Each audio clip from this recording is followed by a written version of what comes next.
Welcome back. Happy New Year.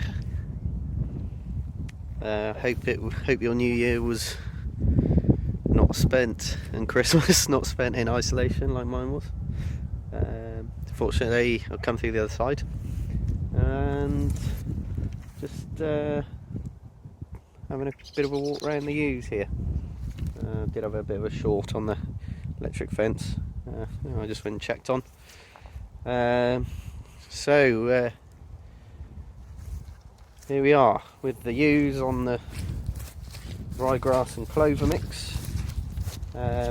Was our initial intention to strip graze it. Field drops off down the bank there, and we did put an electric fence across to that far hedge initially, but it did come quite wet and got pretty poached, so we made the decision just to let them run the lot. We put a bit of, Dad put a bit of silage out. That was all going on when I was isolating and sweating and all sorts, sweating with the COVID fever. Anyway, so they are out on the lot, and it's the first time really I've been and seen it since they've been out on here for any amount of time, and it's quite surprising how they've chewed it off. We've had quite a lot of rain. We had quite a lot the other night, and we've had some storms today, and it's gone a little bit soggy. So yeah, we just reduced the poaching down on the bank, and it's just spreading out a bit.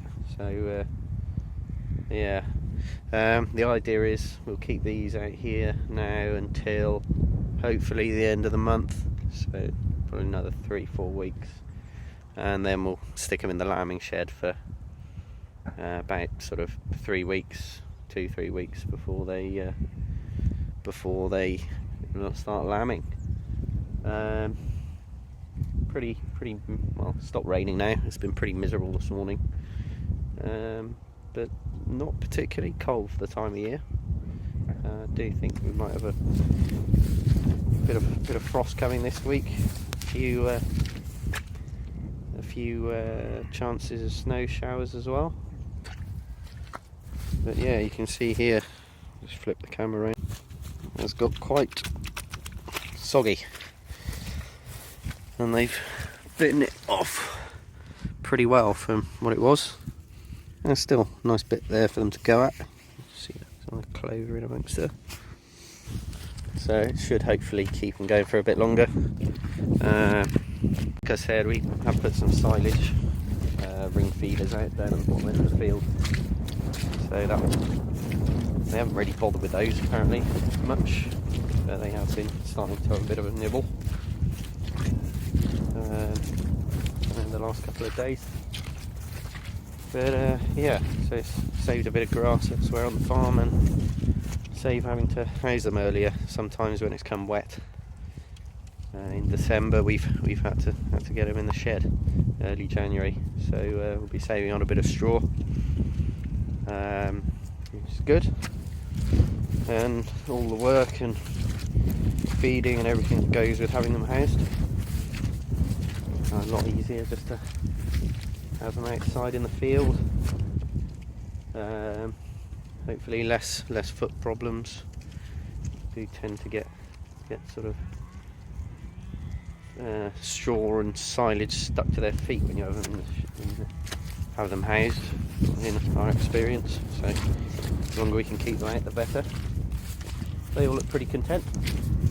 The only issue now we've got is when the grass does start getting a bit shorter, the fence isn't particularly good over there between us and our neighbour, so probably have to run some electric fence down there, or put some temporary fencing up just to blind that from them.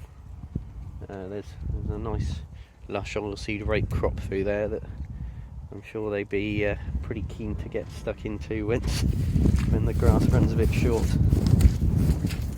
But yeah, it's not too wet. Ground's holding up pretty well.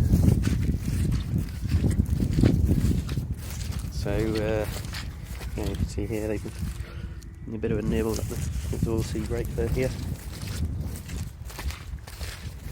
The sun doesn't look like it's trying to shine. And yeah, there's a bit more grass at this end. So yeah, definitely better than leaving it as stubble, I think, making use of our available land. So we've got beans going on this field in the spring.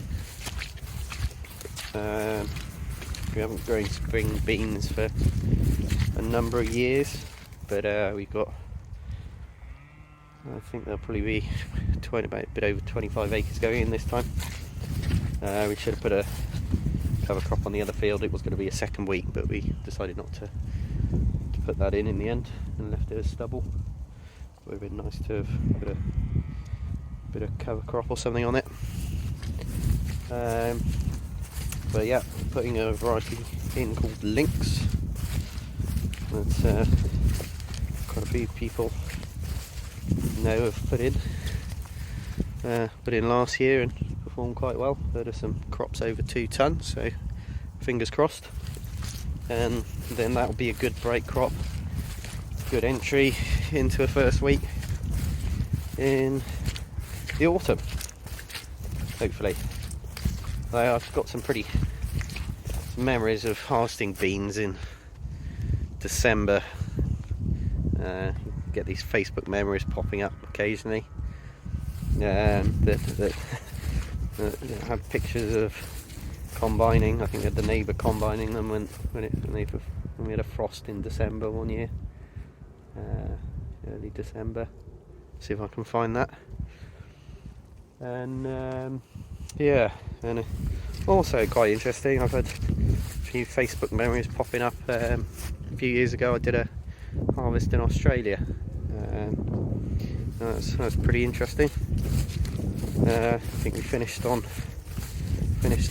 harvesting some oats on Christmas Eve, and then just as soon as I got the combine down to the farmyard, the heavens opened and it absolutely chucked down with rain.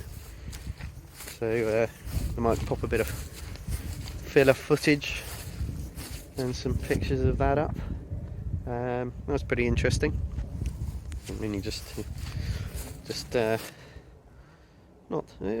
some pretty good crops. It's been quite a wet year. Got into I think we had about a 1,000 acre block. It was basically a farm the farmer had bought and pulled all the fences out, and was cropping it all together. That was all in wheat, and I think we were there about 4 or 5 days, and every day managed to get the combine stuck in a bit of a wet hole. And then I think we left about 50 acres, and they went back in January and harvested it. But yeah, that was a really interesting experience. Quite different to over here, really, yield wise, and the way they do things. We just nick the heads off the crop with the header, and left the straw. It was all about moisture retention. Not really an issue we've got here at the moment. But yeah, that was pretty cool. And when it was too hot, and windy, we had to stop combining because of the fire risk. I think we had a couple of days like that. But yeah, I'll pop a bit of footage and a bit of commentary up at the end of the video of that. But I'm just up now for the oats, which look absolutely fantastic. A bit of water sitting on a tram line down there, and wheat just through there. It's not probably our worst patch of wheat actually after oilseed rape. The rape on there was particularly poor last year, so it might be worth. Should have probably done some soil testing. See if there are any issues there. But yeah, the oats are looking brilliant. Relatively low input crop.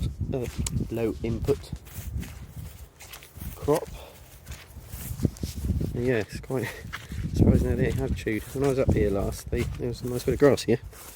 But anyway, just a short one today. I am alive, and as I said, Happy New Year. And I'll pop some footage up of Australia from 2016, I think it was. So yeah, 5 years ago. Anyway, thanks for watching, and catch up with you soon.